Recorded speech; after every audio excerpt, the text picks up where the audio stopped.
following is a special marine warning from the National Weather Service.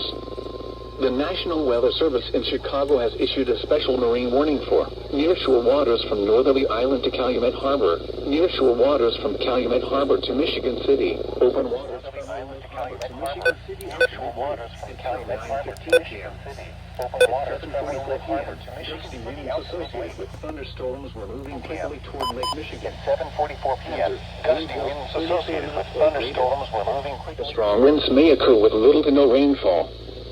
Source: radar. Impact: small craft could be damaged in briefly higher winds and suddenly higher waves. Locations impacted include Indiana Harbor, Calumet Harbor, Marina Shores at New Harbor, Michigan City, Hammond Marina, and Burns Harbor. Safe harbor immediately as gusty winds and high waves are expected.